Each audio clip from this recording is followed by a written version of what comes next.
¿Qué tal? Buenas tardes a todas las personas que nos acompañan esta tarde. Bienvenidas a todas nuestras panelistas también, a quienes presentaré a continuación. Tengo entendido que este es el último panel de discusión de este Congreso SEAD y bueno, pues tengo el honor de moderar esta mesa del tema que además de interesarme particularmente ha sido el tema rector a lo largo de todo el Congreso, y eso me parece fantástico, que es la incorporación de la perspectiva de género en la educación jurídica o en la enseñanza del derecho. Sin más preámbulo, voy a presentar a nuestras panelistas que nos acompañan hoy y que además admiramos muchísimo y bueno, me encanta de verdad estar acá compartiendo este espacio con ellas. En primer lugar, les presento a Fanny Gómez Lugo. Ella es feminista, activista, abogada y profesora. Nació y creció en Venezuela, donde estudió Derecho en la Universidad Católica Andrés Bello. Obtuvo un posgrado en Derecho en la McGill University y realizó especializaciones en Género y Derechos de las Mujeres de la Universidad de Chile y Georgetown University. Desde el 2012 es profesora adjunta de la Facultad de Derecho de la Universidad de Georgetown, donde imparte cursos sobre derechos humanos, orientación sexual, identidad de género y derechos sexuales y reproductivos. Es consultora en temas de género para la ONU y la organización Women's Equality Center. Entre 2017 y 2020 se desempeñó como directora de incidencia de Sinergia, Iniciativas para los Derechos Humanos, organización que realiza incidencia en los sistemas africanos e interamericanos de derechos humanos. Del 2012 al 2016 fue abogada de la Relatoría de las Personas LGBTI de la Comisión Interamericana de Derechos Humanos.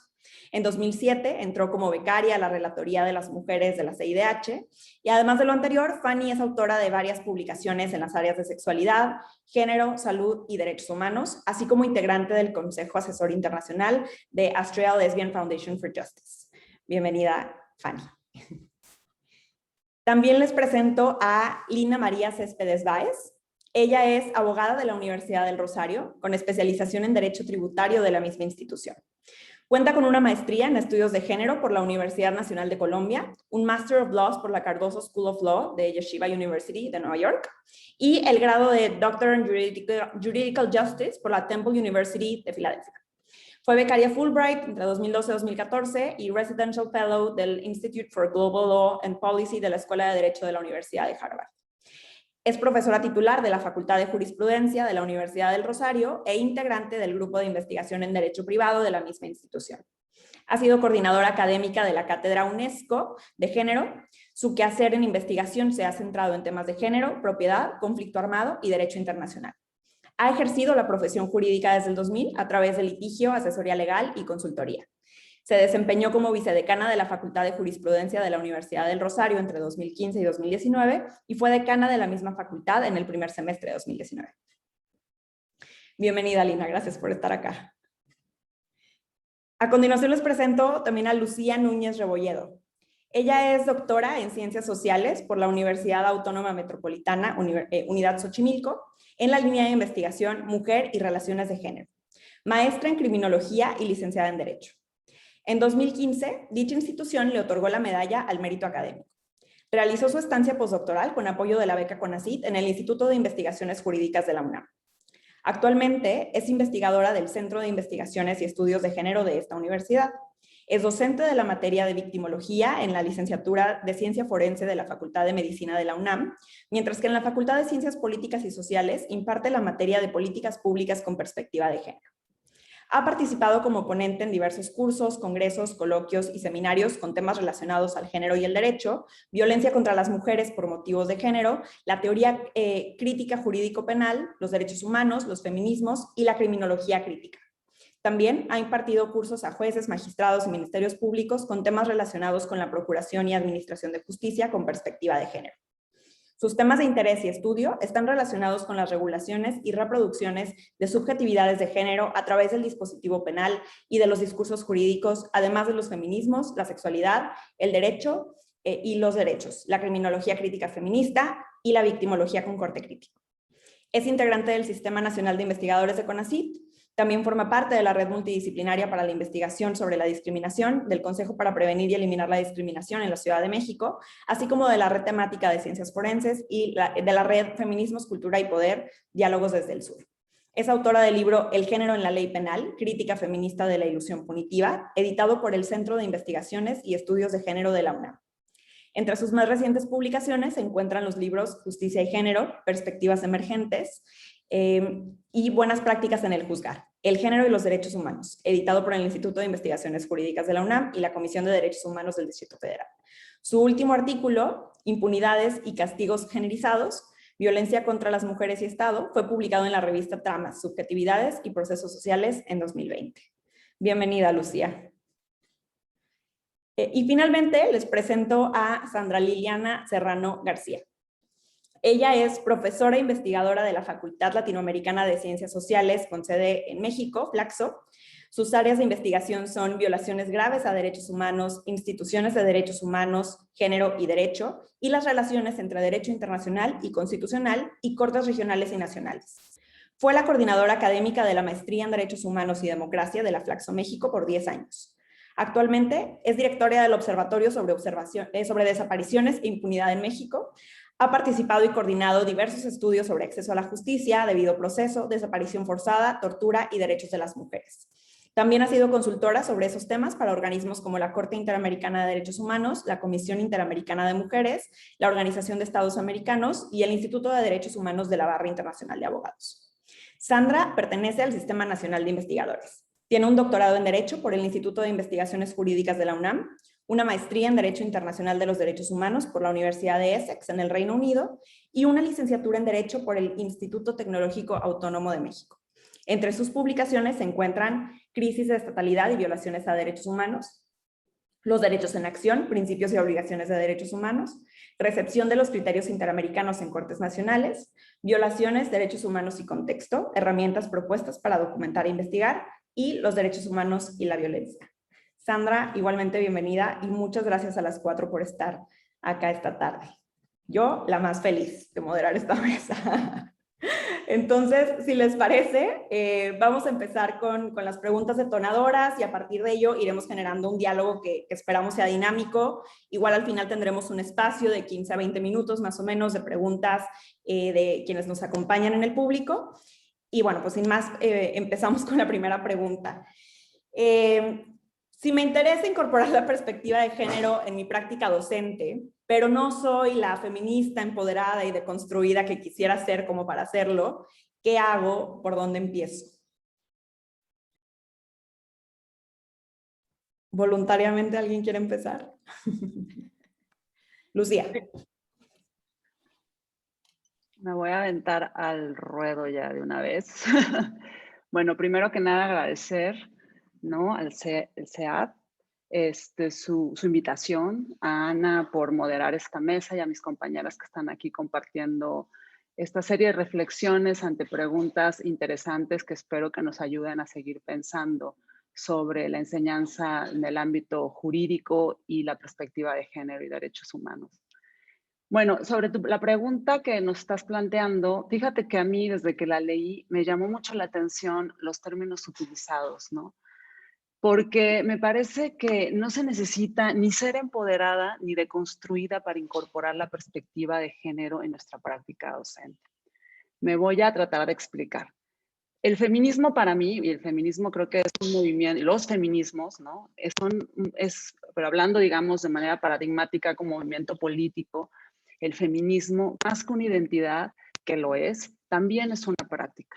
Entonces, tener prácticas feministas es el reto al que nos enfrentamos todas siempre. Esto se escucha fácil, pero no lo es. No lo es porque hemos sido subjetivadas en el seno de un mundo androcéntrico, o si se quiere, patriarcal. Y entonces se trata de un trabajo constante que no se reduce a lo que se llama deconstrucción en términos subjetivos, a lo que ahora se llama deconstrucción en términos subjetivos. Creo que el concepto de deconstrucción se refiere al proceso de cuestionamiento y crítica de los valores patriarcales aprendidos durante el proceso de socialización. Entonces, creo que se ha utilizado mal el hablar de que las masculinidades o la deconstrucción de las masculinidades, sea a qué se refiere, pero en realidad se está tratando, este término, como ustedes saben, viene del ámbito francés, de un teórico conocido llamado Jacques Derrida, y este tiene que ver justamente con estos conceptos que se han construido históricamente y su forma de cómo deconstruirlos para analizarlos en su formación histórica. Entonces, básicamente se trataría de cuestionar los valores tradicionales asociados a la masculinidad, por ejemplo, la potencia viril, la competitividad, la fuerza, la violencia, pero es eso, de construir valores. No hay hombres ni mujeres deconstruidas, no se desconstruye, no se deconstruye un cuerpo, se deconstruyen los conceptos que se inscriben sobre los cuerpos, ¿no?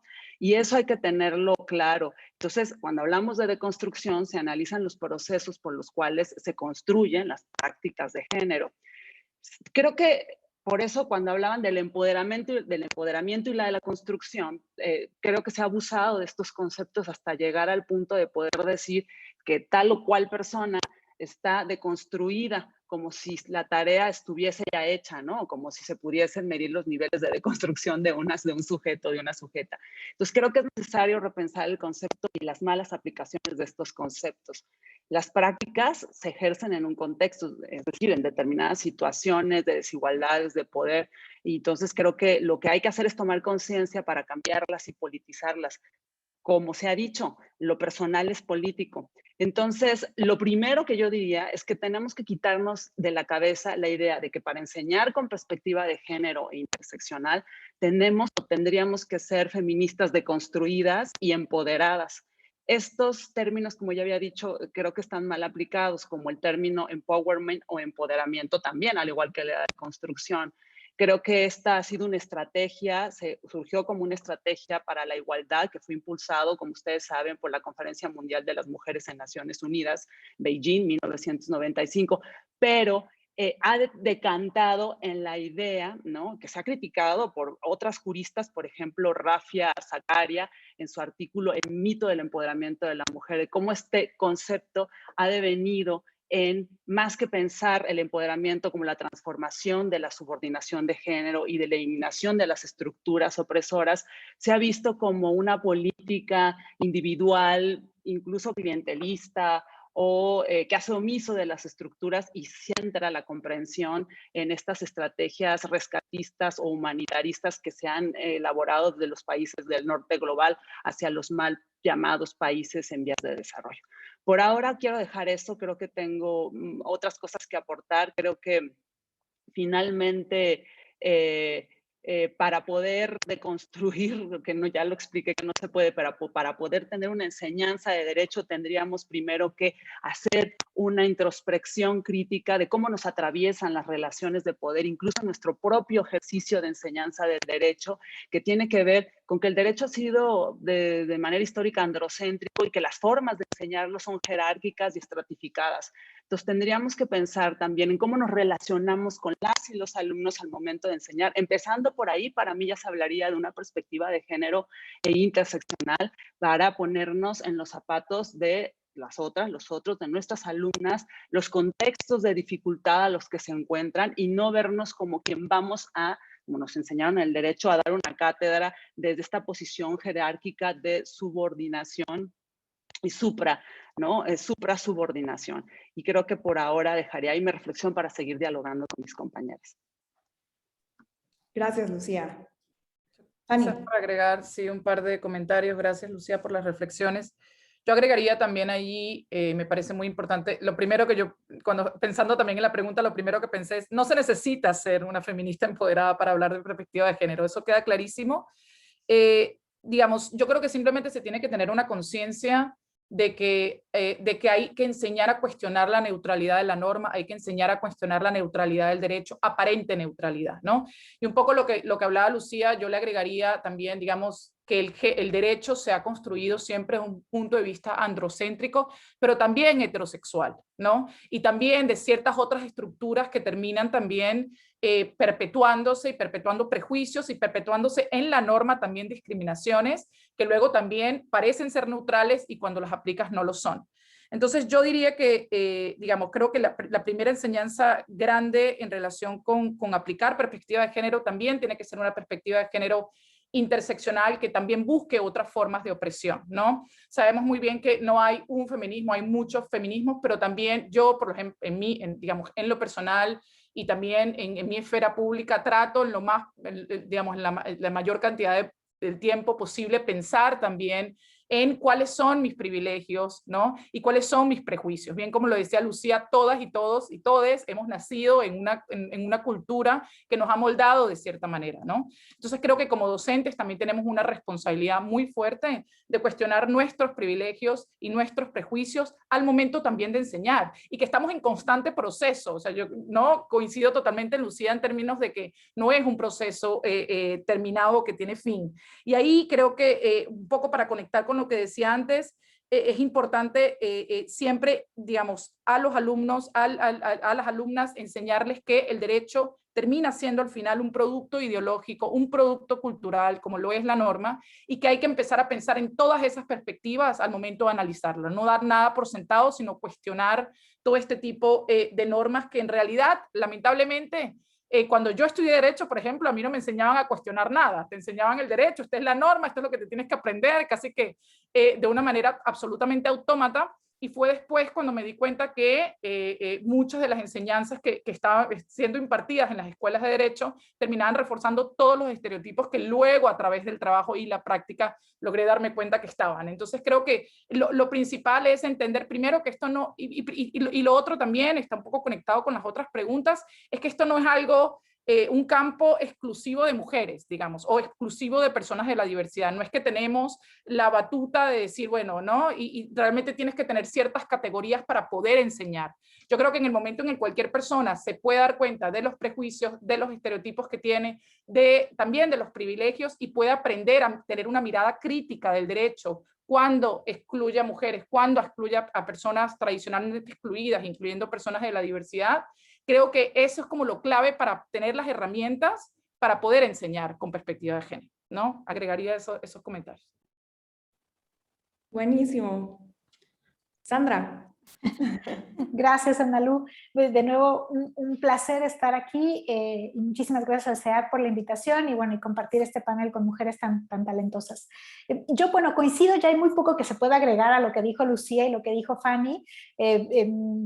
Yo creo que sí, el punto de partida es dudar del derecho, ¿no? De esta neutralidad de la que hablaba Fanny, hay que dudar del derecho, el derecho no es neutro, pero esto es difícil de entender cuando nos han enseñado a que el derecho ya está ahí, ya no podemos movernos de otro lado y que está creado como de manera objetiva y neutra, ¿no? Y justamente creo que el primer paso es darnos cuenta que no es así, que el derecho se construye y que al construirse va reflejando valores, va reflejando ideas, va reflejando un montón de circunstancias. Y entonces cuando nos permitimos abrir esa ventana de decir, el derecho no es neutro, el derecho está reflejando algo, porque ahí ya dimos el primer paso. Y claro, esto se sigue de ver qué es lo que refleja, ¿no? ¿Qué refleja? ¿Qué tipo de mujer está construyendo el derecho? ¿Qué tipo de niños, niñas y adolescentes? ¿Qué tipo de población de la diversidad? ¿Qué tipo de personas está construyendo? De todo tipo de personas está construyendo el derecho, y cómo les está asignando o quitando derechos y obligaciones por ser quienes son, ¿no? Yo creo que ahí ya damos otro pasito. Entonces, primero es dudar del derecho mismo y de cómo se construye, no solamente de lo que está en los códigos, que a veces nos quedamos con eso y decimos, pero si ya no hay normas discriminatorias, y sí, todavía hay muchas, ¿no? Pero también las figuras que solemos utilizar, ¿no? La legítima defensa, la construcción misma del entendimiento de los derechos, tortura el fiscal, ¿no? No pensamos que la tortura puede ser cometida en otros espacios y por otros agentes también. Entonces, como cuando hablamos de derecho, hay que pensarlo en un sentido mucho más amplio, no solamente en cómo está codificada la custodia de los niños y la pensión alimenticia, sino hay que pensarlo en sus distintos áreas de influencia, y cuando está regulando algo, cómo está entendiendo a las personas, qué nos está diciendo de las personas con esa regulación, cómo abre o cierra las puertas, ¿no? Cómo da derechos o los quita. da obligaciones o las refuerza o a veces no las impone de manera suficiente. Y a mí eso me parece clave, y para eso no se necesita ser, como bien decía Lucía, empoderada, lo que sea que se entienda por ese término que a mí también me parece, bueno, que a mí me parece al menos muy chocante ya en este momento, pero creo que lo que sí se necesita es una postura crítica frente al derecho, frente a cómo leemos e interpretamos el derecho, cómo lo hacen los otros y cómo lo hacemos nosotras mismas. O sea, la posición crítica me parece que también empieza por uno, no solamente en la relación con las y los otras, como ya también mencionaba Lucía, sino también en cómo una hace esta interpretación del derecho y cómo una utiliza este derecho y para qué lo está utilizando. Porque también a veces si no vamos a caer en reforzar cierto tipo de comportamientos, aunque no nos estemos dando cuenta, porque estamos muy focalizados en algunas áreas, la posición crítica propia también es importante. Ese creo que es el primer paso, más allá de si hay una colega docente que se asume o no se asume feminista, o digamos, ese es otro paso, pero que a lo mejor las que estamos aquí hemos dado. Pero en principio es asumir una posición crítica frente a las materias que se está impartiendo.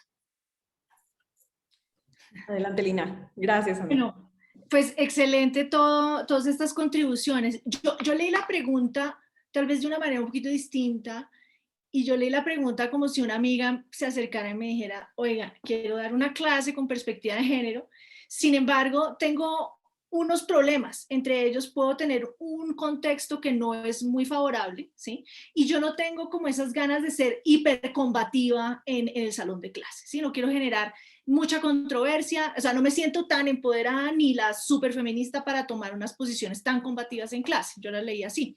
Entonces yo me imaginé qué consejo le daría a esa amiga. Yo le diría, mire, primero, si usted se está haciendo la pregunta, yo creo que usted ya tiene una posición feminista de entrada. Es decir, usted ya tiene una curiosidad y usted quiere poner a su curso en la frecuencia, a su curso, a sus estudiantes, en la frecuencia de hacerse ese tipo de preguntas. Ahora, tal vez usted no quiere entrar al rompe a decir, es que vamos a mirar la perspectiva feminista de cada una de las instituciones que vamos a examinar en este curso. Yo dicto, entre otras, derecho a las obligaciones, ¿sí? Entonces, es una materia que por sí, por la abstracción que tiene, pues no, al rompe uno no ve dónde tiene las entradas para el feminismo o para la perspectiva de género.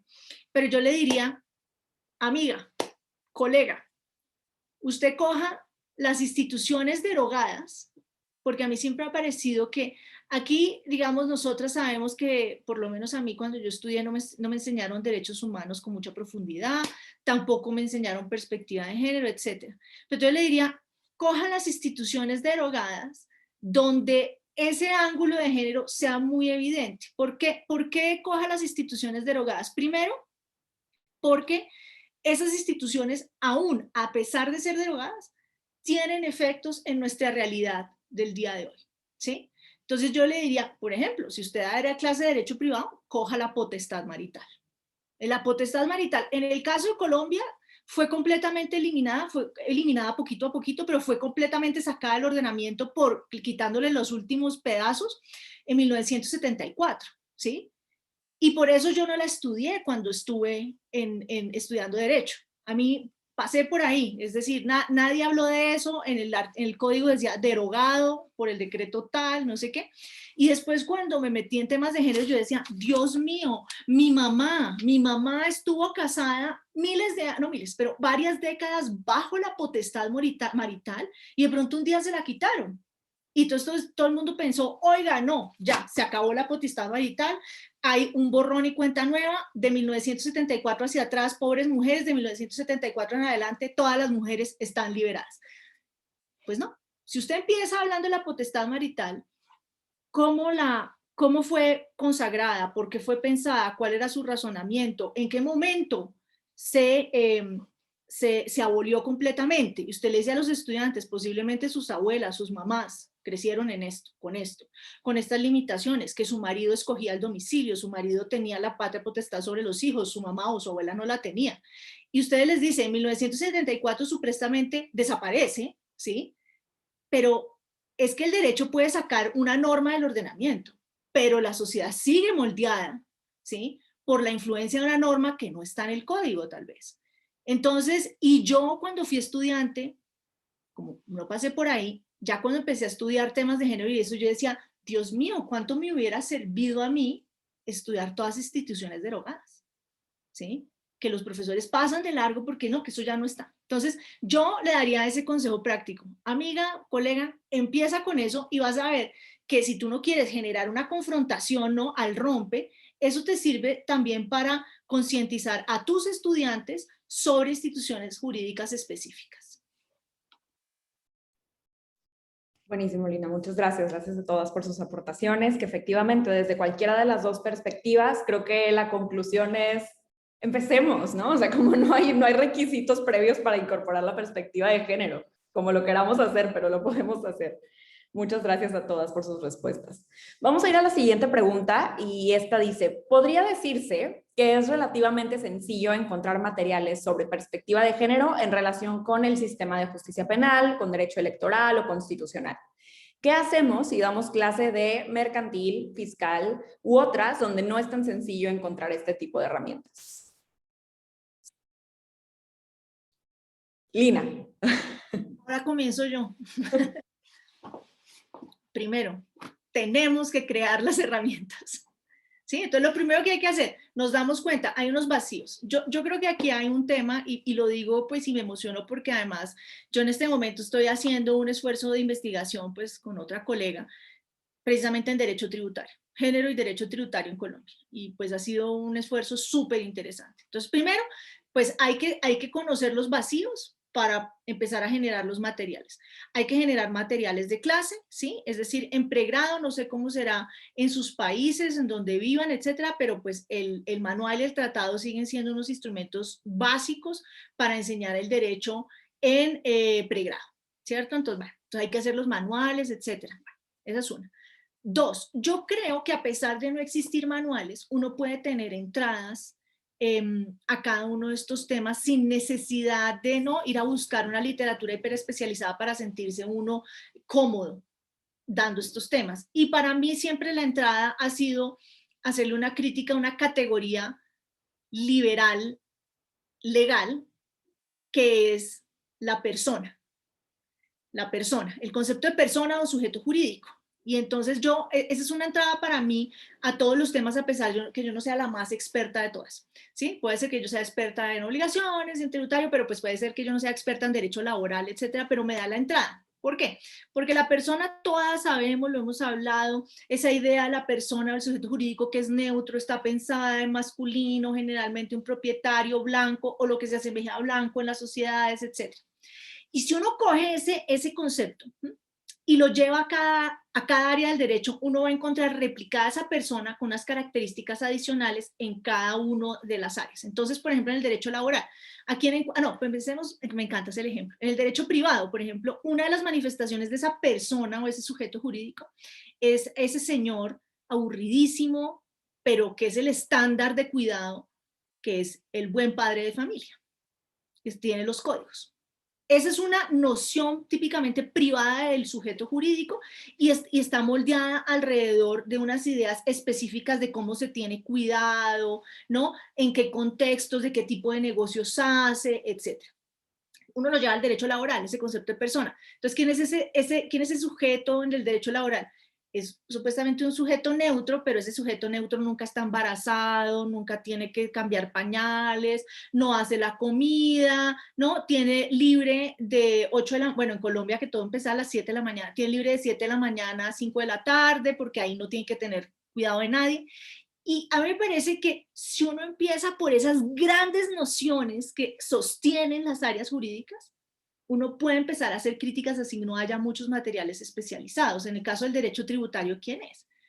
Y eso en el derecho tributario ya ha empezado a entrar en crisis, que si es un sujeto, que si es el sujeto tributario, porque en el derecho tributario ya parece ser el centro donde todo se combina es el hecho grabable. ¿Y cuál es el hecho grabable? El hecho grabable, ¿no? Es es el comerciante, las empresas, etcétera, y no es precisamente lavar los platos, ¿no? Cuidar de los otros. Entonces, el hecho grabable, para mí en el derecho tributario, siempre me ha servido de una manera de hacer una crítica de género, una crítica feminista al derecho tributario. Entonces, esa sería mi forma de entrar. Gracias, Lina. Sandra. Gracias.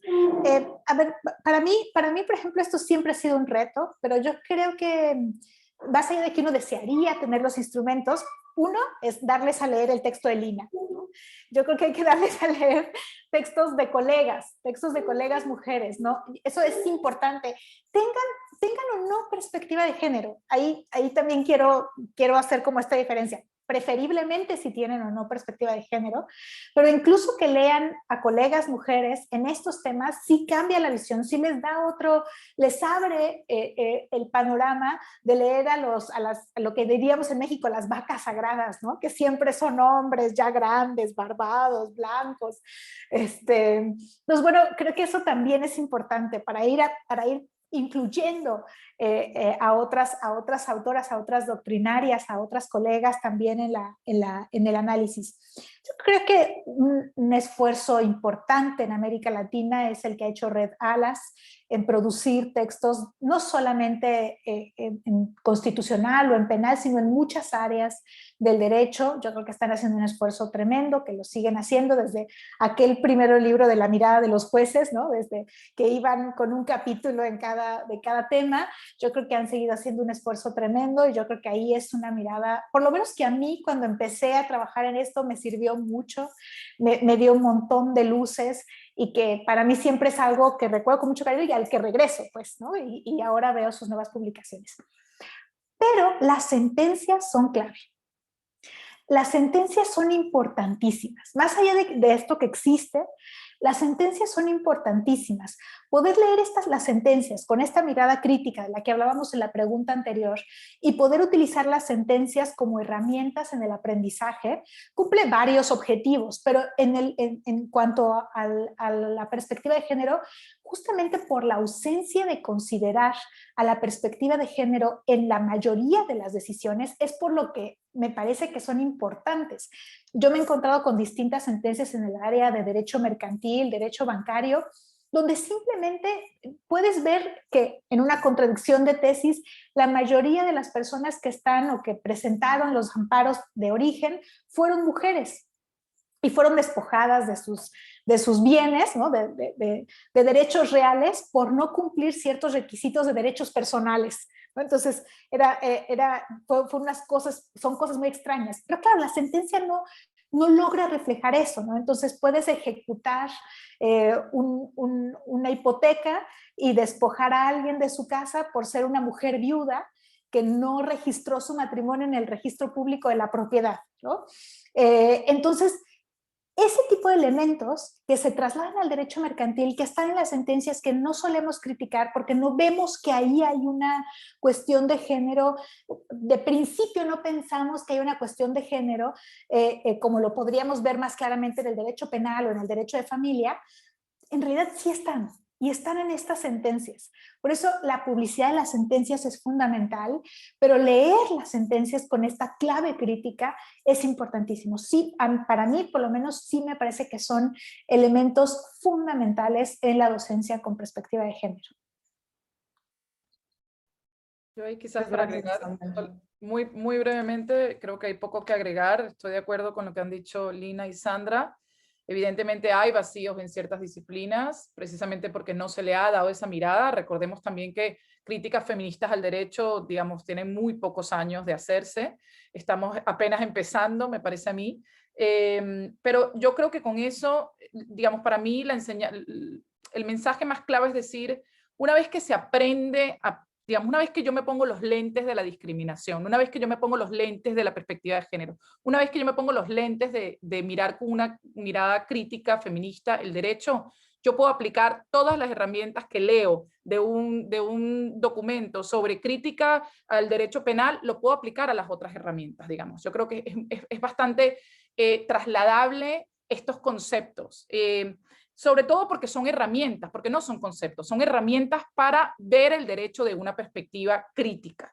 Y ahí creo que es importante, un poco conectado también con la pregunta anterior, perder el miedo de hacerlo, ¿no? Creo que como docentes también universitarios, no, pero es que hay esta duda, yo he recibido como dudas de colegas que dicen, pero es que yo no me he leído, pero es que yo no sé. Simplemente, digamos, dedícale un tiempo a entender de qué se trata esto, de qué va esto, y lánzate a hacer las críticas que hay que hacer, lánzate a hacer, a cuestionar este tipo de normas desde esa perspectiva. Y una vez que lo haces, como que no hay vuelta atrás, es como que te tomaste la pastillita del Matrix y no hay vuelta atrás. Y creo que es importante como dejar de pensar en, no, me tengo que aprender todo esto, mejor el próximo semestre, porque este semestre ya no lo logré incorporar porque no me aprendí. No, poco a poco, y creo que igual también, un poco de acuerdo en lo que dice Sandra, creo también es importante pensar que esto es un camino en construcción, y un poco también lo que decía Lina, o sea, no es algo terminado y que siempre está como en constante evolución y que podemos ser agentes de cambio independientemente de que nos hayamos leído,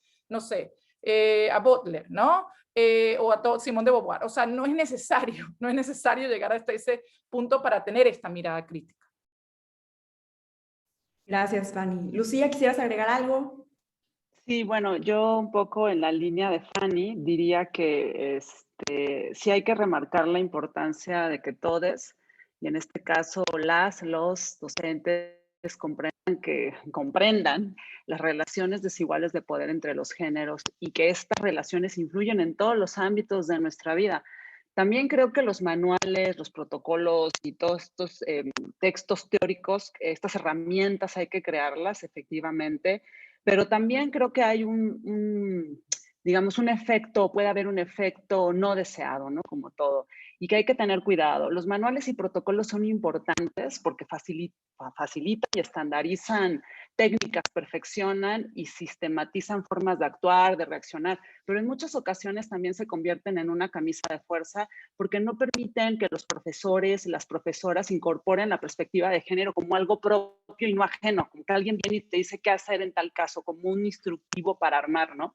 Lo que deriva que cuando la realidad a la que se enfrentan se sale del manual o de los ejemplos que preguntan las y los alumnos no están, y que no están contemplados en ese manual, las docentes y los docentes no saben qué hacer si no tienen esa comprensión. Entonces, la utilización de los manuales y de toda la teoría tiene que ir de la mano con la comprensión de la problemática, de estas lentes de las que nos hablaba Fanny, de la comprensión del fenómeno y en este caso de los impactos de las desigualdades de género. Los manuales o protocolos pueden llegar a limitar, me ha tocado ver casos, la formación de criterio y la capacidad de resolver problemas de manera certeras en momentos en los que no se encuentra contemplado en ese manual o en ese protocolo, ¿no? Lo más importante creo que como docentes es comprender cómo operan las relaciones de género y sus intersecciones, como ya hemos dicho, con otros ejes de desigualdad en todo. Por esto creo que es importante que en las universidades se habilite una política de sensibilización y capacitación a sus docentes en materia de género y desigualdades sociales. Creo que otro aspecto importante es fomentar la empatía como una práctica feminista porque hay que hacerlo con frecuencia, ¿no? Es decir, incorporar esta empatía a nuestra enseñanza para el análisis de casos, pero también, como yo les decía en la primera pregunta, en la relación docente-alumno, alumna-alumno, en la comprensión de los contextos y las situaciones del otro.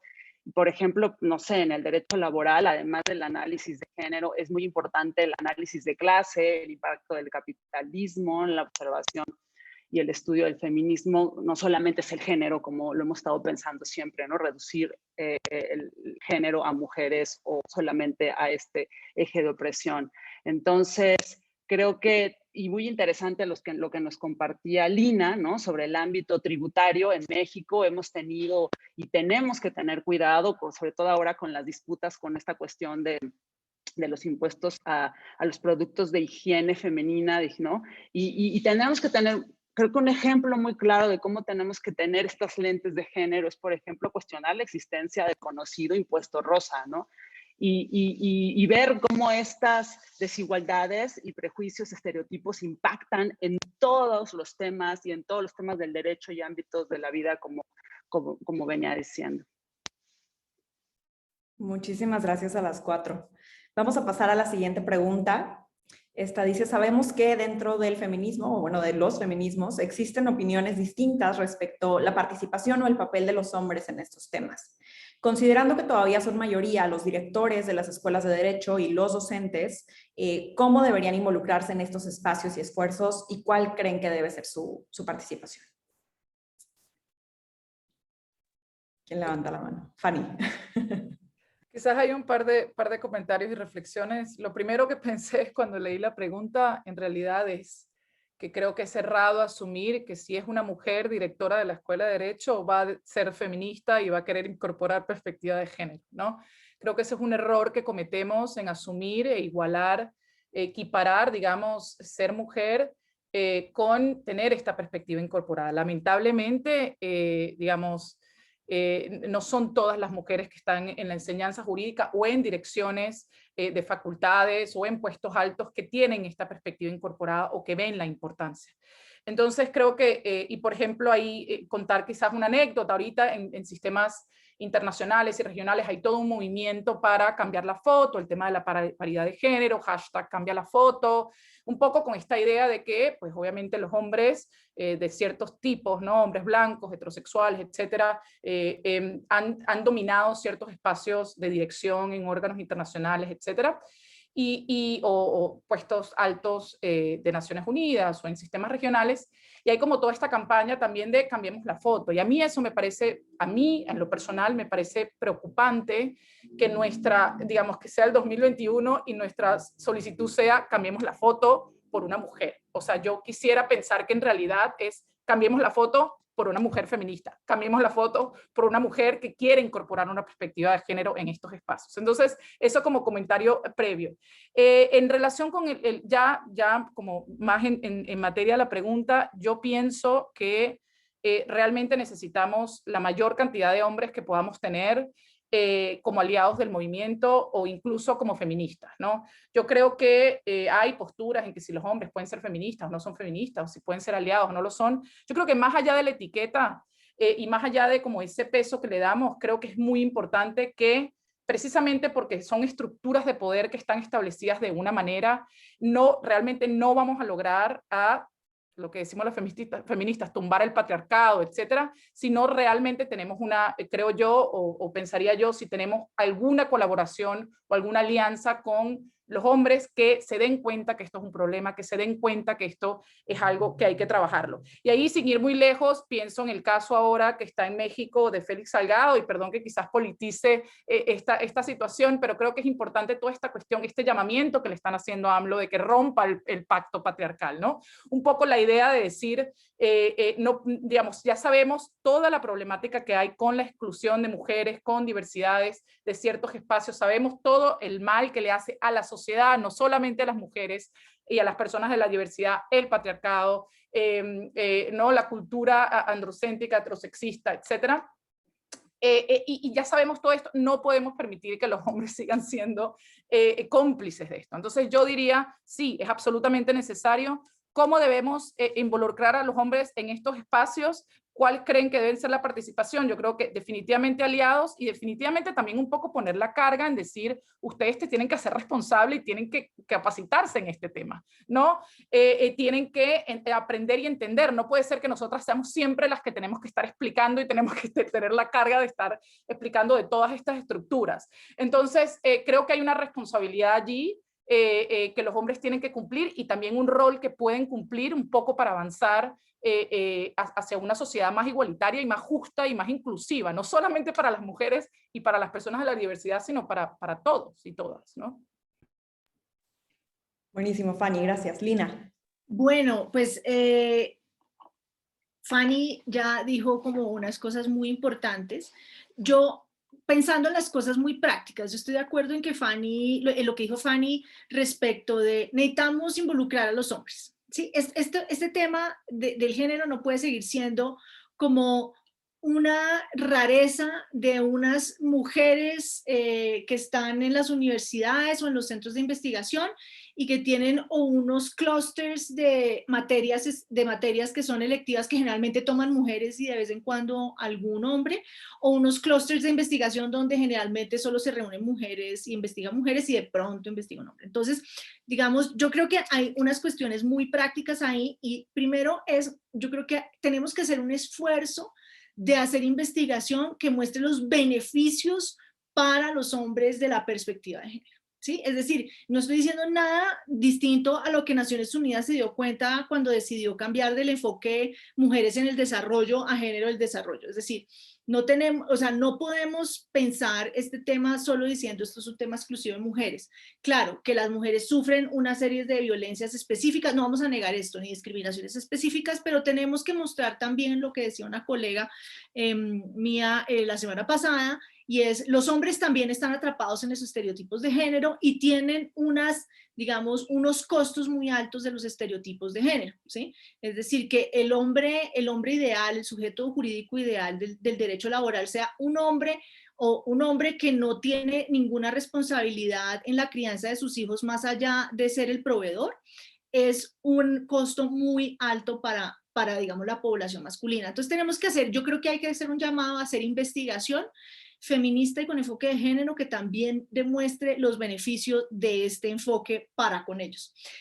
Por otro lado, tomando una idea de Sandra que me encantó, que es que tenemos que leer sentencias. Yo creo que, por ejemplo, en el caso colombiano, pensando de manera práctica, acaba de salir una sentencia muy interesante por la Corte Constitucional, donde aplica enfoque de género en un tema netamente de procesal civil, donde hay mandamientos ejecutivos de por medio, procesos ejecutivos, y la Corte Constitucional dice ahí, esto es obligatorio para todos los jueces que entiendan que cuando hay unas relaciones asimétricas de poder tan grandes entre los compañeros sentimentales de ciertas mujeres y unas mujeres, y esas mujeres firman títulos ejecutivos para favorecer a esos hombres, los jueces tienen que tener una mirada de género para saber que posiblemente ahí hay problemas, hay vicios del consentimiento, ¿sí?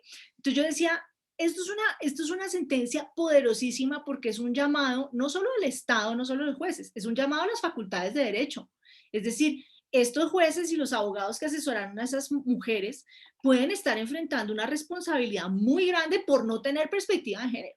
Entonces, hay que decirle a hombres y mujeres, hoy los estados, por ejemplo, hoy el Estado colombiano está determinado, pues puede que no todas las instancias, en tener una perspectiva de género, y hay que demostrarles a los abogados, a los profesores y profesoras que forman esos futuros abogados y abogadas, que esto tiene implicaciones no solo en la vida de las personas, que lo deben tener claro, sino puede tener implicaciones profesionales para ellos, ¿sí?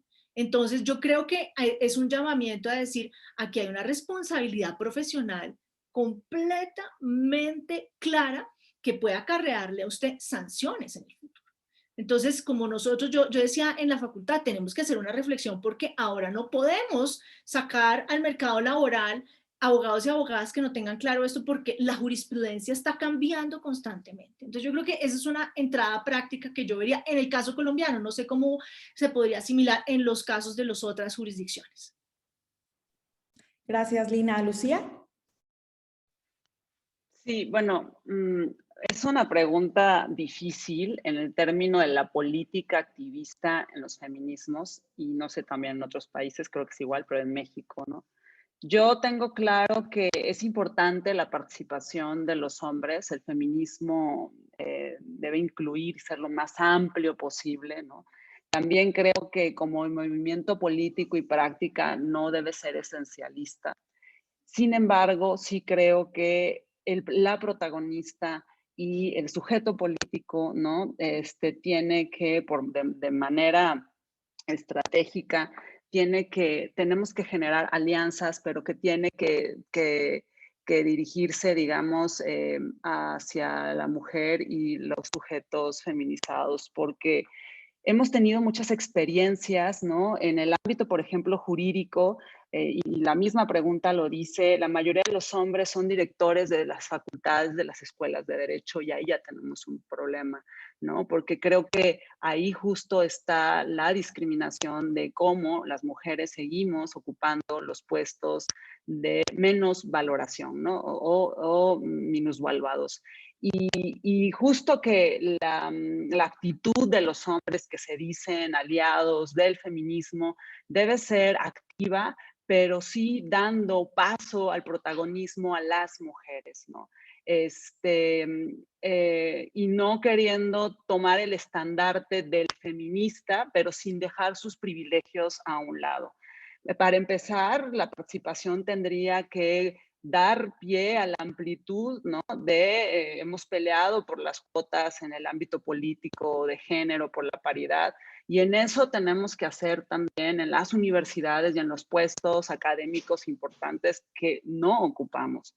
Entonces, creo que eso es un punto importante, es que si son aliados, si están preocupados por la igualdad, pues se tiene que demostrar en acciones concretas que van más allá de su protagonismo y el del hablar de nuestras necesidades, de nuestros intereses, sin moverse del lugar fuera del protagonismo y del privilegio. Para mí eso es muy importante.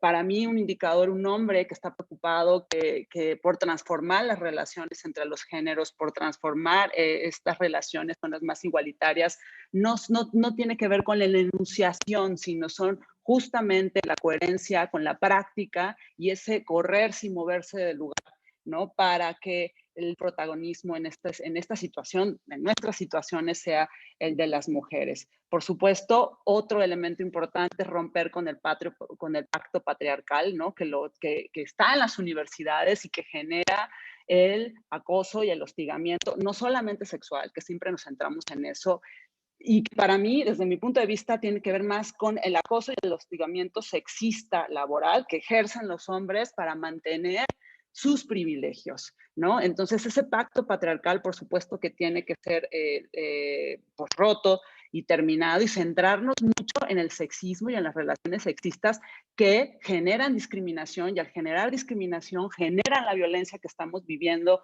en las universidades. O sea, no ver la violencia sexual como el problema, sino como producto precisamente del sexismo y de las relaciones desiguales de poder en el ámbito universitario y, bueno, por supuesto, en el derecho, que como dije en un principio, es un tema, un conocimiento, un saber jerárquico, estratificado y androcéntrico, pues desde el origen, ¿no? Y que es muy importante por eso que las mujeres y todos los sujetos subalternizados entremos más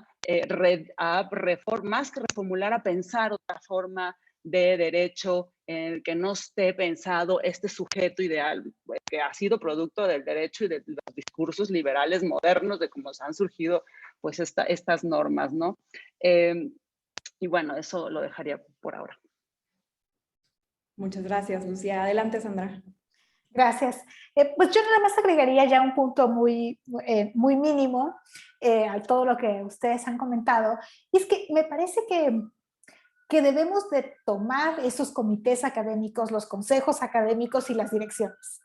O sea, creo que sí, o sea, no es esperar solamente que bueno, son ellos y entonces hay que convertirlos en aliados, sino yo creo que hay que meternos ahí, ¿no? Hay que empezar a asumir, pues sí, es otra carga, es una carga administrativa más, es otra chamba más, pero creo que sí es importante que la modificación de las currículas, la modificación de las perspectivas en las que se dan las clases, cómo se asumen o cómo se aprueban los sílabos que proponen cada uno de los profesores, pasan por estos comités o consejos académicos. Y creo que sí hay que tratar de estar ahí dentro. Y cuando uno está ahí dentro, yo creo que sí tiene uno que hacer ese énfasis. Claro, esto no porque esté una mujer dentro necesariamente lo va a hacer, ¿no? No hay esta, ya alguien más lo comentaba, no hay esta relación directa, pero si al menos las que estamos convencidas de esto, ya estamos como en este track más crítico del derecho y queremos involucrar estas cuestiones, yo creo que sí, un paso siguiente, un paso que hay que dar es meternos a estos comités, porque sí vamos a encontrar colegas que van a participar, que que entienden, que incluso incluyen aspectos de género en sus materias, o por lo menos yo me he encontrado a varios en el trayecto. Vamos, no voy a decir que no, esto no pasa, no, sí me he encontrado a varios en el trayecto, pero también me he encontrado a otros que no, que más bien ejercen una especie de rechazo. Y a mí me cuesta mucho trabajo dedicar tiempo a convencerlos. Yo creo que tenemos que crear las estructuras que generen las obligaciones para ellos, más que tratar de convencerlos, ¿no? El tratar de convencerlos y sensibilizar uno a uno, a mí, por lo menos a mí me cuesta mucho trabajo, y ahí sí me sale la abogada, hay que crear las estructuras que los obliguen, ¿no? Un poco como decía Lina, utilicemos lo que ya dice el derecho, utilicemos las obligaciones que ya están ahí, o sea, no les puedes enseñar derecho constitucional, al menos en el caso de México, sin pasar por el párrafo cuarto del artículo primero y el artículo cuarto constitucional, no les puedes enseñar derecho en abstracto, pues hay una constitución.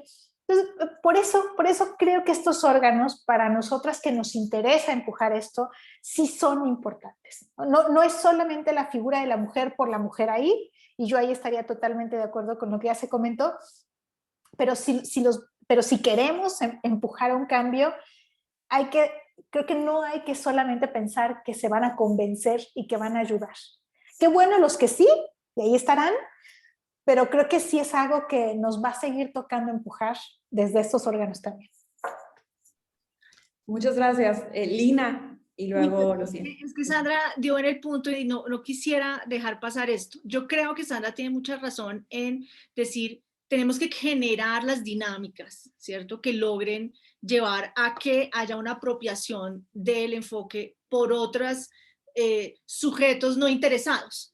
Yo, una de las cosas que he repetido varias veces aquí en Colombia, no sé cómo será en esos países, es los programas de universitarios tienen que tener lo que se llama unas acreditaciones de alta calidad, digamos, los evalúa el Ministerio de Educación y miran que si tienen investigación, que si no es que.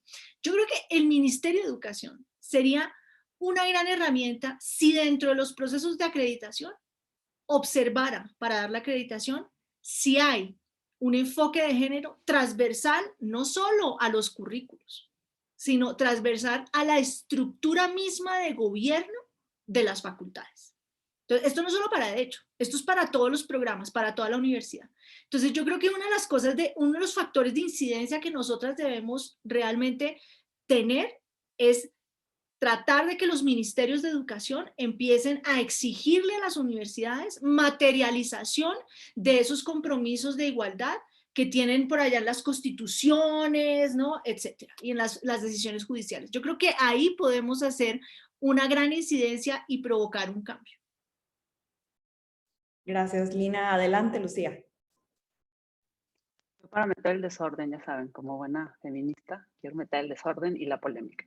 Bueno, es que yo estoy de acuerdo con lo que dice Sandra, sin embargo, creo que la pregunta, como estuvo planteada, ¿no? La pregunta es, ¿no? ¿Qué pueden hacer los hombres, ¿no? Que están en estos puestos? No tanto, o sea, ya sabemos nosotras, por supuesto, como mujeres feministas, que lo que tenemos que hacer, que nadie nos ha dado nada, que todo lo que hemos hecho lo hemos arrebatado con sentencias, con litigios, con movilizaciones, eso es claro. Acá, digamos, lo que se plantea es, ¿cuál es el papel? Por supuesto que no nos vamos a poner ahora, o habrá algunas compañeras que sí, porque hay de todo, ¿no? A pues hacer el trabajo, que es una chamba también de concientización, de comprensión, ¿no? Pero por eso un poco la idea de, pues ellos si quieren participar, que se corran del lugar de privilegio, ¿no? Pero es un trabajo que ellos tienen que hacer. Nunca en ningún momento pensé, o creo que se ha pensado aquí, que nosotras tenemos que ahora pedirles que por favorcito, ya sabemos que por ese lado no ganamos nada. Entonces, no se trata de cuestiones de buena fe, ojalá así fuera. Más bien tiene que ver con este sentido, ¿no? Como lo decía también, creo que fue ¿quién fue? Fanny, ¿no? En el sentido de decir, bueno, tienen que serse responsables si de verdad quieren ser y se enuncian feministas, porque ahora, perdón, estamos viviendo momentos en el que el feminismo, todo el mundo mundo ya somos feministas y está bueno, qué bueno, me da mucho gusto, pero tiene que haber una coherencia entre lo que hacemos y decimos. Y perdón, pero a mí me deja mucho que desear personas, mujeres y hombres, que se dicen feministas y que dicen y hacen una cosa, ¿no?, totalmente diferente, ¿no? Entonces creo que un poquito por ahí era como pues reforzar la idea de la que yo venía planteando, más estar pidiendo a los hombres blancos que ocupan los puestos de importancia en los consejos acá, que por favorcito nos tomen en cuenta. Pues eso es como hasta naif pensarlo, ¿no? Ya lo sabemos en la lucha activista y política, que eso no es así. Gracias, Lucía. Bueno, pues como recapitulando, creo que esta pregunta que generó también más participaciones, o sea, yo creo que definitivamente concluimos que se tienen que involucrar, que no se tienen que esperar a que les convenzamos. Esa parte me pareció, creo que llegó como muy aquí al centro. No les tenemos que convencer, o sea, no estamos predicando nada, ¿no? O sea, se tienen que responsabilizar de involucrarse en estos temas, de encontrar su espacio en estos temas y de no protagonizar en estos espacios, ¿no? Creo que esas podrían ser algunas de las conclusiones de esta pregunta. Si les parece, voy a pasar a otra de las preguntas a las que ustedes ya tienen acceso y luego empezamos con un par de preguntas de quienes nos acompañan. Entonces, la última pregunta preparada, digamos, que abordaríamos sería: cuando hablamos de perspectiva de género, tendríamos que incorporar las aportaciones de las teorías queer al feminismo en general y al feminismo jurídico en particular. ¿Cómo recomiendan hacerlo? ¿A qué autoras tenemos que consultar sobre estos temas? Lina.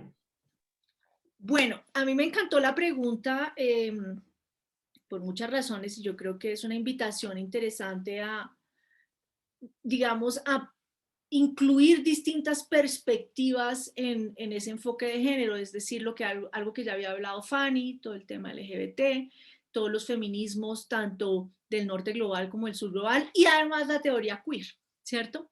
Y yo creo que la teoría queer incluso uno la puede tratar sin necesidad de usar los textos clásicos de la teoría queer. Yo me imaginaba, por ejemplo, una clase de teoría queer, yo imaginaba lo siguiente, de nuevo, como la amiga que llega y dice, montémonos una clase, ¿no?, de teoría queer y derecho. Y le decía, hagamos una clase de personas, ¿cierto?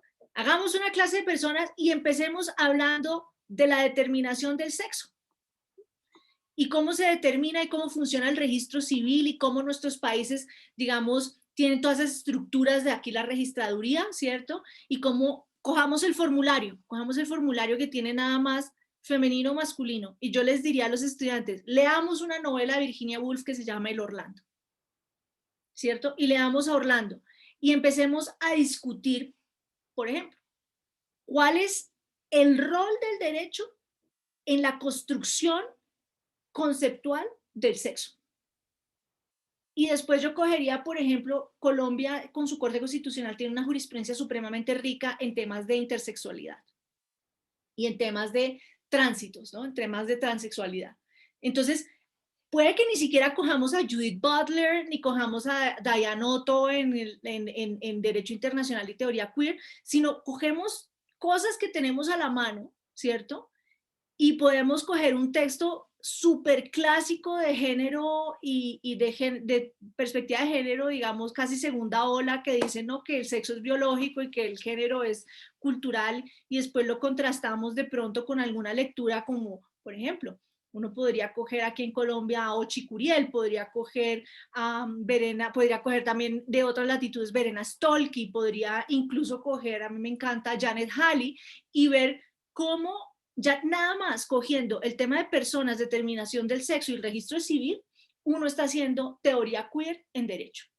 Y sin leer, pues, sin necesidad de poner a los estudiantes a leerse el género en disputa de Judith Butler, que bueno, eso de pronto lo pueden hacer después, pero es para ponerles el contexto para ver cómo las críticas de nuevo, figuras jurídicas o instituciones jurídicas tradicionales se abren a este tipo de críticas, y cómo el derecho, ustedes sabían, mis colegas y mis compañeras aquí habían hablado, el derecho es política, ¿no? El derecho está construido culturalmente, cómo el derecho tiene ese poder creador de quiénes somos nosotros como cuerpos y personas.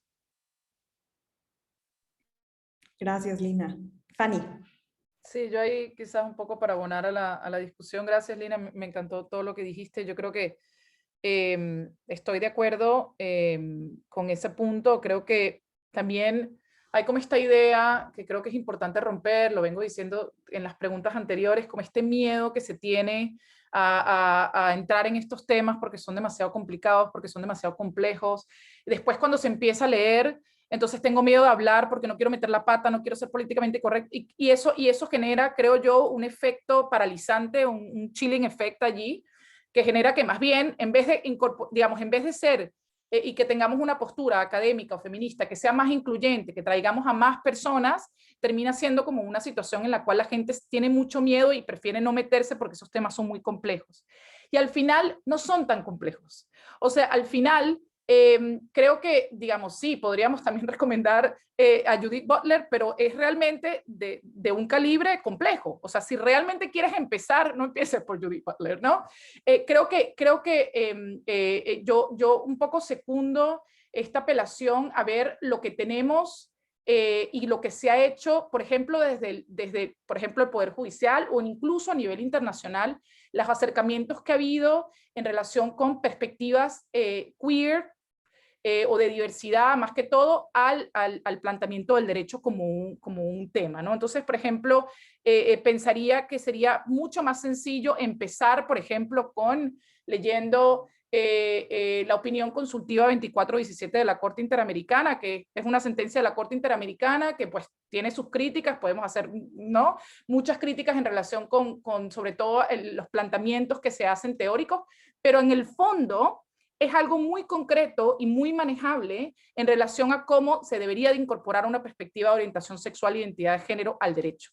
Entonces creo que es una manera mucho más, digamos, si necesitamos como una vía rápida para entrarle, no nos pongamos con toda la cuestión de de la antropología y la sociología, porque al final lo que vas a hacer es que la gente se ahuyenta y pues obviamente todo el mundo tiene vidas muy complicadas y no vas a lograr tu cometido. Entonces yo lo que diría es más bien, o fijémonos sin ir, digamos, empezando, y esto lo digo en general, no solamente para el tema queer, pero también el tema de perspectiva de género, y también tomo un poco la invitación ahí de Sandra, de decir, bueno, veamos también cómo, por ejemplo, las sentencias de la Corte Interamericana han buscado identificar estereotipos de género en casos mexicanos también, ¿no? El famoso caso, obviamente, de Campo Algodonero fue el primero, pero también otros casos, como el de las víctimas de Atenco, de tortura sexual. O sea, cómo ahí se utilizó, digamos, tuvo que llegar un fallo de la Corte Interamericana o también los informes de la Comisión para realmente desmantelar los estereotipos de género que están allí incluidos, ¿sí? Y en el tema, por ejemplo,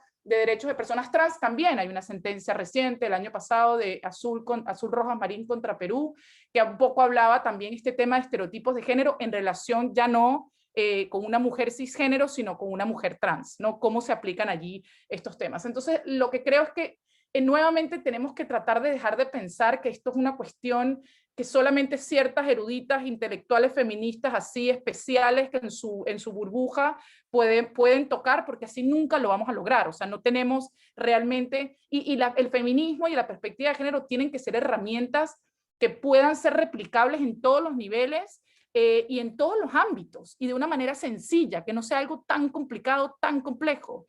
Nuevamente, si la incorporamos también en nuestra vida, un poco también abonando a la pregunta anterior, me gustó mucho lo que decías, Lucía, en relación con un poco esta idea de pedirle a los hombres o no pedirles y tal, y un poco lo que yo comentaba, pero creo que es importante como nuevamente, y lo dije desde el principio, cuestionar nosotras mismas también nuestros prejuicios, cuestionar siempre y constantemente nosotras mismas nuestros privilegios. Y en ese momento también nos convertimos en agentes de cambio en el derecho, como docentes o en nuestra vida, ¿no? Entonces creo que es mucho más fácil y mucho más accesible de lo que parece.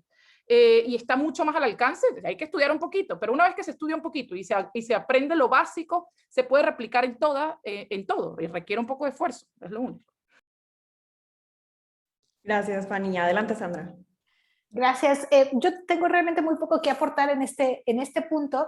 Me parece que me llama la atención en realidad la pregunta porque trata de hacer una diferencia, que es una diferencia un poco artificial, porque uno utiliza los ejemplos, los casos, las sentencias, para ver esto, a lo mejor en mi caso, de manera un poco más indistinta, y sí puedes decir, en este caso está siendo una cuestión más de identidad en este aspecto, en este de identidad en este otro aspecto, la relación de suprasubordinación se está generando más a partir de estas relaciones de poder, en este caso, en este otro, pero no creo que haya, al menos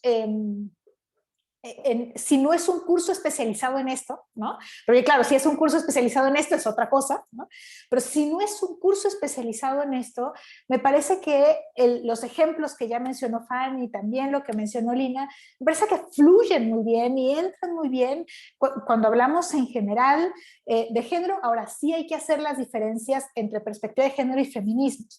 Eso para mí sí es importante. Eso para mí sí es importante hacerlo también en las clases, y sobre todo haciendo énfasis en los aportes del feminismo a cómo hoy entendemos el derecho y los derechos de las personas. Eso sí me parece que es sumamente importante. Acá un poco como que se perdió la diferencia, pero digamos, marcarles en cuando estamos utilizando perspectiva de género y cómo los feminismos han aportado cosas, o desde los feminismos cómo se pueden criticar otras cosas también a la propia perspectiva de género. Creo que eso sí es un plano que hay que rescatar. Fuera de lo otro es cuándo podemos utilizar las distintas identidades también para ejemplificar y para problematizar las cuestiones en las materias generales. Si es un curso específico, sí, ahí creo que hay que aterrizarlo y pensarlo desde otros ángulos, ¿no? Pero básicamente por ahí me quedaría. Súper, gracias, Sandra. Lucía, ¿quieres agregar algo? Bueno, sí, yo también rápidamente decir que como Lina me encantó esta pregunta, porque la pregunta habla de feminismos, exactamente como dice Sandra, y acá tenemos, y creo que en muchos lugares, otro problema también político, ¿no? La pregunta inicia con una afirmación que está puesta a debate, esa afirmación, dentro de los feminismos en plural. Y me refiero a las aportaciones y problematizaciones que la teoría queer propone, ¿no? A los feminismos, pero también a la perspectiva de género. Para mí ha sido muy importante, pero no para todas las feministas y en todos los feminismos, y por eso también tenemos feminismos jurídicos en plural, ¿eh?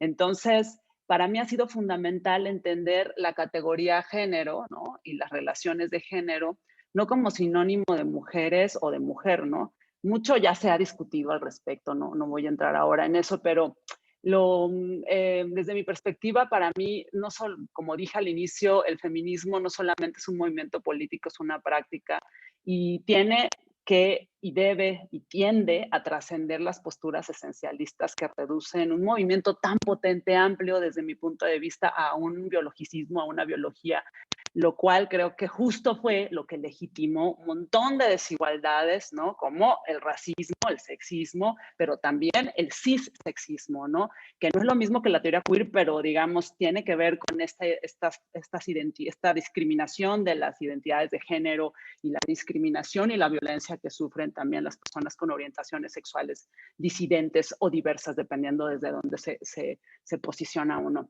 Entonces me encantó porque no está tan fácil la respuesta. Insisto, para algunas compañeras se les plantea esta pregunta como una afirmación y la negarían, dirían, a ver, ¿por qué? O sea, ¿no?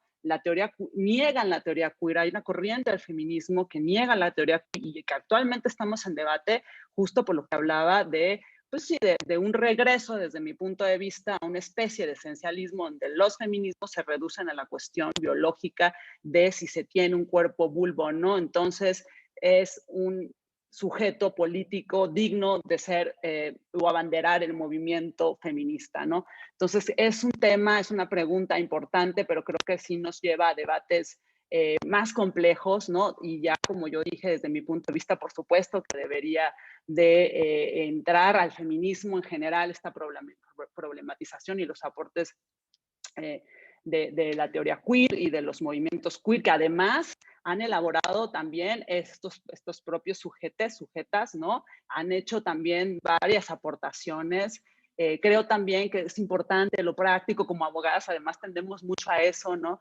Pero justo lo práctico no tiene que ir desconectado de la teoría, y creo que también tenemos que empezar a leer a las personas que desde esta perspectiva, desde este ámbito teórico han abonado mucho, porque eso también luego se decanta en las sentencias, ¿no?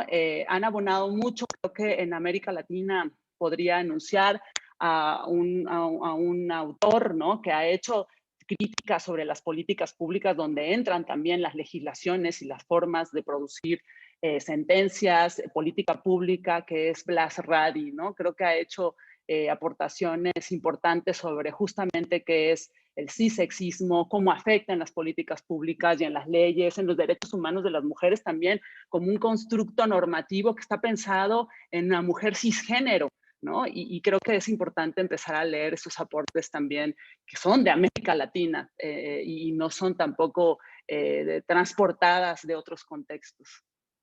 Perdón gracias, Lucía, porque lo tenía aquí anotado y olvidé comentarlo.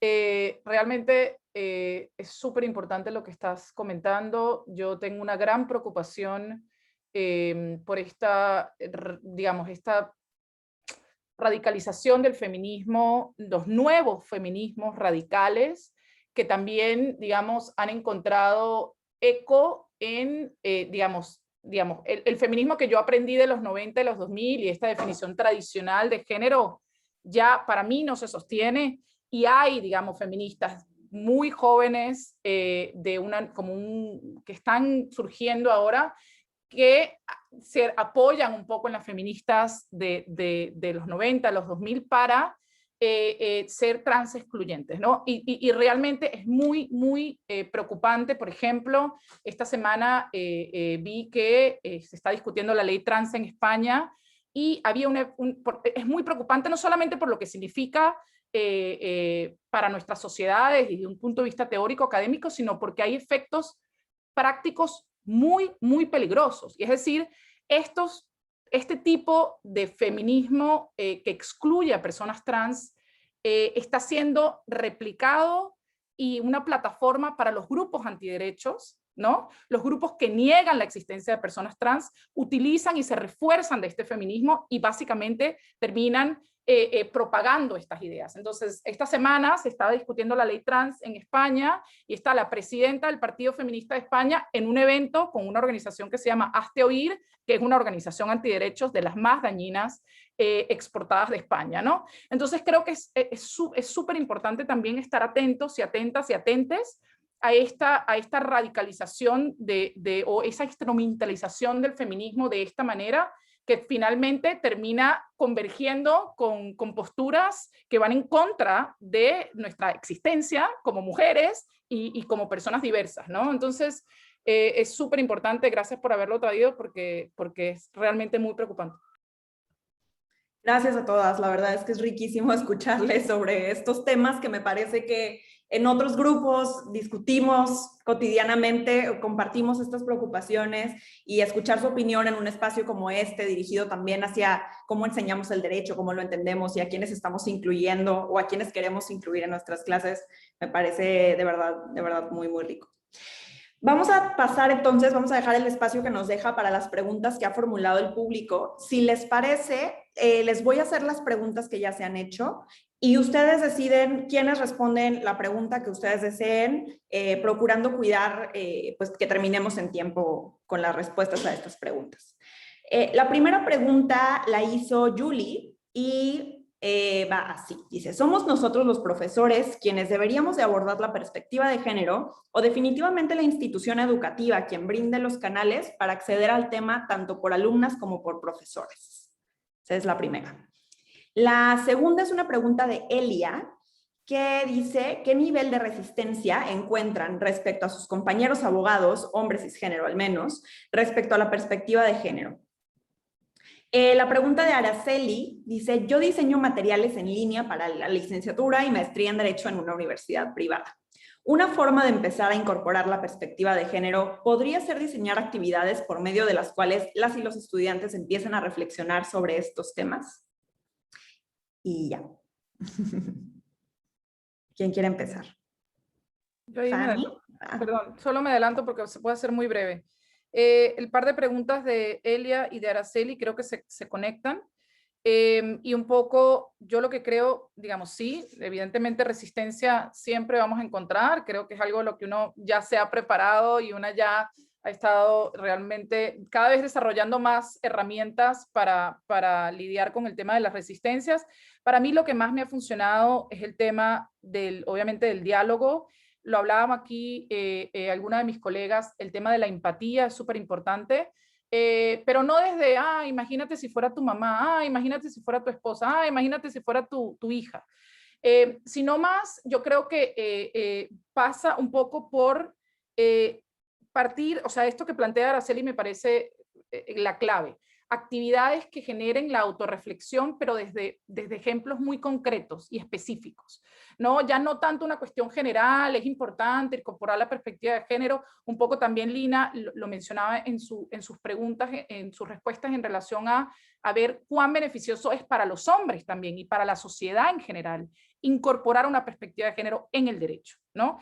Entonces, creo que desde ejemplos concretos y también desde la práctica, es decir, poner ejemplos específicos que hayan bien salido en casos sentenciados, bien ejemplos incluso que estén pasando en las noticias, y a partir de ahí empezar a generar una reflexión colectiva. Yo creo que en mi experiencia, las personas con las cuales yo siento que digamos, que hemos logrado caminar un camino juntas de llegar a ponerse realmente los lentes, que llamo yo los lentes de la discriminación en todos sus aspectos, son personas que realmente han podido tener un diálogo de autorreflexión, pero que ha partido de ejemplos concretos y específicos, más allá de una teoría general. Creo que es súper importante desde la práctica hacer. Gracias, Fanny. Lina, adelante. Muchas gracias por las preguntas, muy, muy pertinentes. Y bueno, yo creo que uno de los retos, a ver, que si hay resistencia de los hombres cisgénero, claro que los hay, es decir, eso sí, todas lo sabemos. Claro, hay unas excepciones y cada vez hay más hombres interesados en por lo menos entender de qué hablamos, más o menos. Puede que no entrar en las honduras, etcétera, pero están más interesados. Yo creo que hay dos cosas aquí que hay que tener claro y que también conecta con lo que lo que nos decía Lucía, ¿no? Es decir, si los hombres quieren participar, pero pues ojo cómo participan y no es quitándonos el protagonismo, porque aquí hay que tener clarísimo en que cuando esto se vuelva, digamos, lucrativo a nivel, no sé, de poder, de recursos, de reconocimiento, pasa lo mismo que, ¿no? Con los chefs. ¿No? Las mujeres cocinan en la casa y el chef famoso está en el restaurante haciéndose millonario, ¿no? Y el peluquero, cosas así.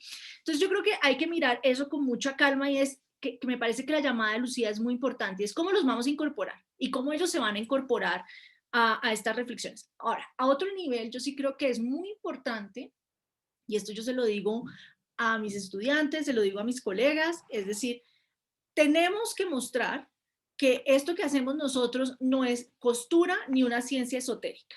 Nosotros hacemos derecho. Yo siempre les digo a mis colegas, esto que yo estoy hablando aquí es derecho, no es nada esotérico, ni es nada como un enfoque crítico del derecho per se. No, no, no, esto es derecho, lo que estamos haciendo es derecho. Y yo les insisto mucho a mis colegas y a mis estudiantes, tenemos que aprender a ser dogmática y a criticar dogmática. Y tenemos que ser capaces de hacer dogmática feminista, ¿sí? Y tenemos que contribuir en ese tipo de debates y podemos criticar el lenguaje, pero tenemos que ser unas expertas en ese lenguaje. Entonces, yo creo que una de las formas, a mí me ha, digamos, de alguna manera servido, ¿sí? Ha tenido algún grado de éxito que cuando yo me engancho en estos debates en términos de dogmática, alcanzo a tener más receptividad de esos hombres cisgénero, ¿no? Esas vacas sagradas de las que estamos, en Colombia también les dicen vacas sagradas, de las vacas sagradas, porque es entrar en la misma frecuencia, ¿sí? Ahora, eso no quiere decir que nos quedemos en la misma frecuencia, por eso digo, yo creo que el llamado acá es a que seamos capaces de hacer una dogmática crítica feminista que básicamente derrumbe muchos de los principios completamente, ¿no?, masculinizados que sostienen esto pues que a mí me encanta el derecho, ¿sí? Y a mí me encanta, y yo también les digo a las estudiantes, amen esta herramienta porque esta herramienta puede tener sus problemas, pero tiene muchos potenciales. Gracias, Lina. Sandra, adelante. Gracias, Ana. Pues justamente iba a decir lo mismo que ya dijo Lina, de la importancia de la técnica en el derecho, que me parece que es clave.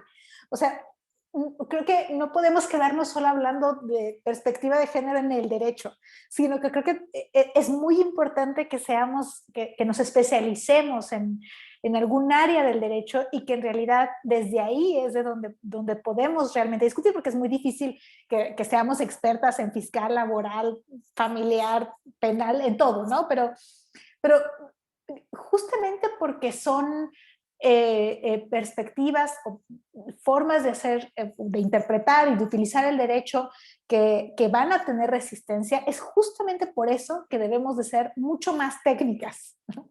Que los procesos de interpretación, que los procesos que nos llevan a utilizar la serie de herramientas del derecho deben de quedar completamente claros. Entonces, bueno, para mí eso también es muy importante. Pero lo otro es, a ver, dos cosas más. Uno, frente a las resistencias, yo creo que hoy no estamos solas.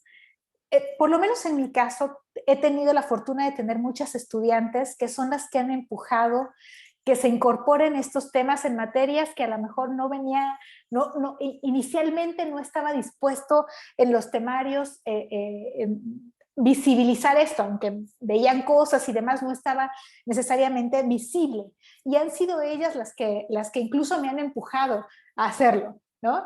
Entonces yo creo que eso también comienza a derrumbar muchas resistencias, porque son las propias estudiantes, en algunos casos también ellos, quienes piden una incorporación más directa, más visible de la perspectiva de género de los estudios. Y eso ayuda a uno también, ¿no? Le da más valor, o por lo menos a mí me da más, más elementos, más valor para hacerlo.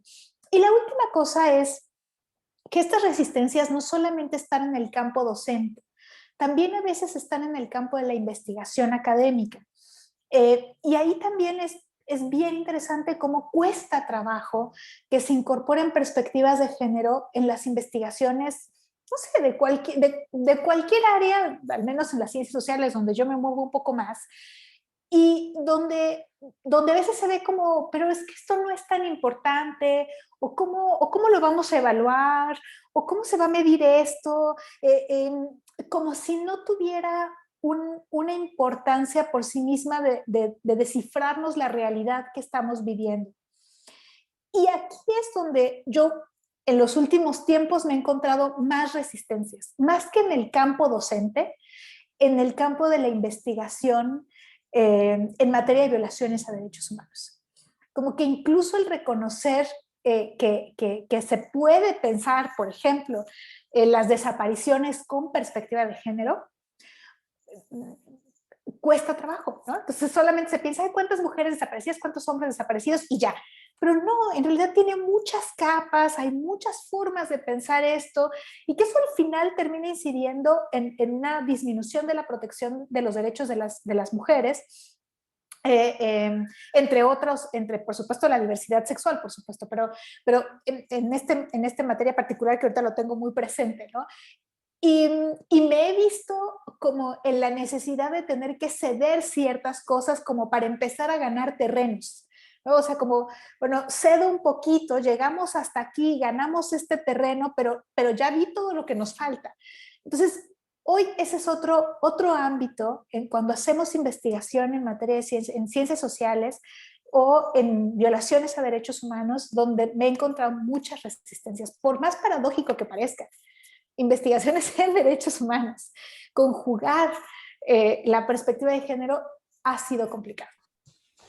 Gracias, Sandra. Bueno, pues me están diciendo que nos van a cortar la transmisión porque ya se va a acabar el tiempo. También que invite a quienes nos están viendo a que ahora que nos corten la transmisión pasen por favor a la página principal para ver la entrega de los premios Engrane, pero no quiero que nos corten sin agradecerles a ustedes el haber aceptado la invitación del SEAD, al SEAD que me haya invitado a moderar este panel, que yo me lo estoy pasando increíble, y nada, de verdad que me parece que ha sido valiosísimo. Gracias, gracias, gracias. Nada, nos vemos pronto, espero, de manera presencial. El SEAD nos debe la fiesta. Gracias a ti. Que estén bien, hasta luego. Dios, un abrazo, compañeras, y mucho gusto. Mucho gusto. Chao. Gracias, igual, bye.